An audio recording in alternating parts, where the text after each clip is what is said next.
Hello friends, नमस्कार विद्यार्थी मित्रांनो. आज आपण पेज नंबर 57 वरचे जे क्वेश्चन्स आहेत ते सोडवून पाहणार आहोत. तर व्यवस्थित लक्ष द्या. याच्या पूर्वीचे सुद्धा फ्रॅक्शन वरचे दोन व्हिडिओज मी 54, 55 आणि 56 या पेज नंबर वरचे क्वेश्चन्स तुम्हाला सोडवून दिले आहेत. त्या व्हिडिओची लिंक सुद्धा तुम्हाला मी डिस्क्रिप्शन मध्ये देतोय. ते सुद्धा तुम्ही पाहू शकताय आणि मग हा व्हिडिओ पहा, म्हणजे तुम्हाला सगळं समजून जाईल. तर मित्रांनो, या ठिकाणी आपल्याला फ्रॅक्शन्सची कंपॅरिझन करायची आहे, म्हणजे अपूर्णांकांची तुलना करायची आहे. म्हणजे कोणता फ्रॅक्शन मोठा आहे, कोणता फ्रॅक्शन छोटा आहे ते ठरवायचं आहे. पहा, in the picture given below each of the strips of equal length has some shaded part. या ठिकाणी काही पट्ट्या दिलेल्या आहेत आपल्याला आणि त्याच्यातला काही भाग शेडेड केलेला आहे आणि काही भाग ब्लँक आहे. आणि आपल्याला म्हटलेलं आहे write the fraction shown by the shaded part of each strip in the box next to it. आणि याच्या समोर आपल्याला किती पार्ट शेड केलेला आहे ते लिहायचं आहे. तर या ठिकाणी पहा, आन्सर पहिला आपल्याला सोडवून दिलेला आहे. टोटल पार्ट किती आहेत? 2. आणि 2 पैकी शेड केलेला पार्ट किती आहे? शेडेड पार्ट किती आहे? 1. म्हणजे 1/2 किंवा हाफ हा त्याचा झाला फ्रॅक्शन. आता या ठिकाणी थर्ड 1, 2, 3 आहेत. टोटल पार्ट आहे 3, म्हणून आपण डिनॉमिनेटर लिहिणार 3 आणि त्यापैकी शेडेड पार्ट किती आहे? 1, म्हणून आपण न्यूमरेटर लिहिणार 1. पुढे तिसरी स्ट्रिप पहा. या ठिकाणी टोटल पार्ट किती आहेत ते मोजूया. पहिल्यांदा 1, 2, 3, 4. मग डिनॉमिनेटर काय लिहिणार आपण? 4. आणि शेडेड पार्ट किती आहे? 1, म्हणजे 1/4 किंवा क्वार्टर किंवा 1/4 हा झाला त्याचा फ्रॅक्शन. पुढे या त्याच्यानंतरच्या याच्यामध्ये पहा, टोटल पार्ट्स आहेत 1, 2, 3, 4, 5. मग डिनॉमिनेटर किती लिहिलं आपण? 5. आणि शेडेड पार्ट किती आहे? 1, म्हणून आपण या ठिकाणी लिहिलं 1. पुढे now look at the pictures and the fractions return in the boxes and answer the following questions. पहा, या ठिकाणी तुम्हाला हे ज्या स्ट्रिप्स आहेत त्या बॉक्समध्ये लिहिलेले फ्रॅक्शन्स पाहायचे आहेत आणि खालील क्वेश्चन जे विचारलेले आहेत त्याचे आन्सर्स आपल्याला लिहायचे आहेत. पहा, नाव फर्स्ट क्वेश्चन आहे, which is the smaller fraction 1/2 और 1/3. तर मित्रांनो, याच्यातला स्मॉलर फ्रॅक्शन कोणता आहे? पहा, या ठिकाणी स्ट्रिप पाहूया. हा आहे 1/2, हा पार्ट आहे 1/2 या ठिकाणी दिसतंय तुम्हाला, आणि हा पार्ट आहे 1/3. म्हणजे स्मॉलर फ्रॅक्शन कोणता आहे? 1/3 हा स्मॉलर आहे.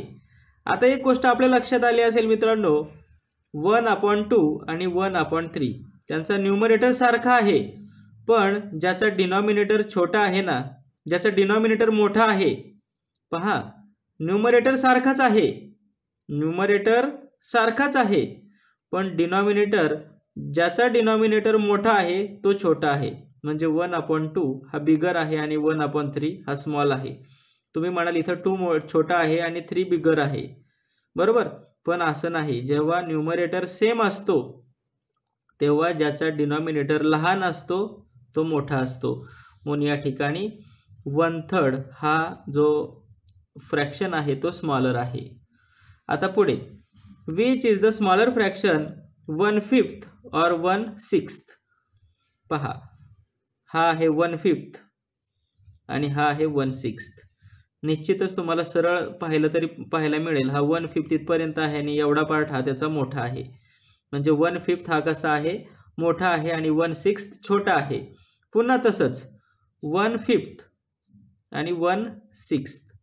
पहा, न्यूमरेटर सारखा आहे आणि ज्याचा डिनॉमिनेटर आहे तो मोठा आहे, आणि जो डिनॉमिनेटर लहान आहे ज्याचा तो मोठा आहे, आणि ज्याचा डिनॉमिनेटर मोठा आहे तो छोटा आहे. म्हणजे 1/6 या ठिकाणी स्मॉलर आहे. पुढे, which is the bigger fraction. आता बिगर फ्रॅक्शन आपल्याला लिहायचं आहे 1/3 और 1/5. पहा, 1/3 या ठिकाणी आहे आणि 1/5 या ठिकाणी आहे. बिगर कोणता आहे? 1/3 आहे.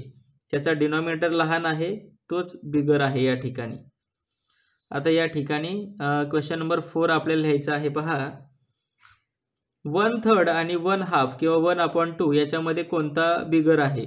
तर मित्रांनो, 1/2 बिगर आहे, कारण की न्यूमरेटर सेम आहे, ज्याचा डिनॉमिनेटर लहान तो मोठा. न्यूमरेटर सेम आहे इथे 1/3 आणि 1/4 आहे. 1/3 निश्चितच मोठा आहे. या ठिकाणी आहे 1/5 आणि 1/3 याच्यामध्ये न्यूमरेटर सारखाच आहे.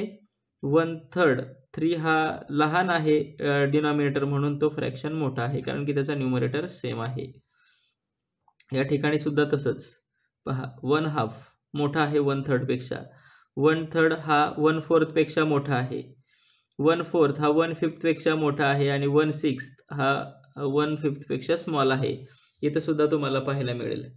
पहा 1/2 बिगर आहे त्याच्या 1/3 पेक्षा बिगर आहे. 1/3 हा 1/4 पेक्षा बिगर आहे. 1/4 हा 1/5 पेक्षा बिगर आहे. 1/6 सगळ्यात स्मॉल आहे. पहा या ठिकाणी आपण दाखवलेलं आहे. बरोबर. आता इथं वळूया क्वेश्चन नंबर 5 कडे. व्यवस्थित समजून घ्या आता, नीट लक्ष द्या. As the denominator of the fractions with numerator 1 keeps increasing, what happens to the value of the fraction?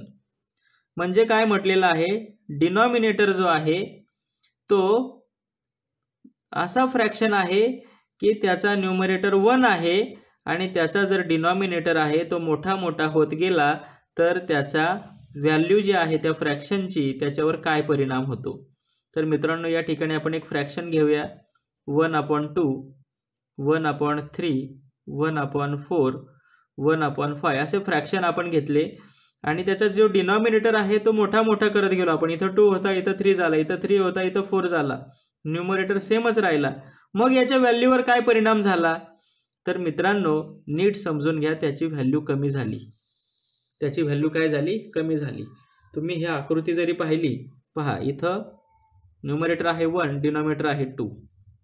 इथं न्यूमरेटर आहे 1, डिनॉमिनेटर आहे 3. या ठिकाणी पहा हा 2 1/2 हा मोठा आहे आणि 1/3 त्याचा डिनॉमिनेटर मोठा झाला, त्याची व्हॅल्यू कमी झाली. या ठिकाणी 1/4 त्याचा डिनॉमिनेटर 3 वरून 4 झाला पण त्याची व्हॅल्यू काय झाली, कमी झाली. इथे त्याचा डिनॉमिनेटर 4 वरून 5 झाला पण व्हॅल्यू काय झाली, कमी झाली. तो छोटा छोटा होत गेलेला आहे. मग आपण या ठिकाणी आन्सर काय लिहायचं आहे, काय म्हटले, what happens to the value of the fraction. मग म्हणायचं its value become smaller and smaller. त्याची किंमत काय होत जाते, लहान होत जाते. Its value become smaller and smaller. बरोबर. हे असं तुम्ही आन्सर लिहायचं आहे त्याचं. आता क्वेश्चन नंबर 6 पहा. Which is the smaller fraction, 1/6 और 1/9 आणि वाय म्हटलेलं आहे. तर त्याचा सगळ्या स्मॉलर कोणता असणार आहे पहा. डिनॉमिनेटर सेम आहे 1/6 आणि 1/9 आपण लिहिलं या ठिकाणी. न्यूमरेटर सेम आहे, डिनॉमिनेटर वेगळा आहे. न्यूमरेटर सेम आहे, डिनॉमिनेटर वेगळा आहे आणि डिनॉमिनेटर जो लहान असतो तो फ्रॅक्शन मोठा असतो. मग स्मॉलर कोणता आहे, 1/9. आपण काय लिहिणार मग, 1/9 इज अ स्मॉलर फ्रॅक्शन. आणि त्याचं रिझन काय लिहिणार तुम्ही लिहू शकता नोटबुकमध्ये. Because it's denominator is greater than 6 and the numerator is same. Numerator same आहे आणि डिनॉमिनेटर कसा आहे, 9 हा मोठा आहे म्हणून तो फ्रॅक्शन छोटा आहे. आता पहा, fill in the boxes below with the proper sign from equal to greater than smaller than.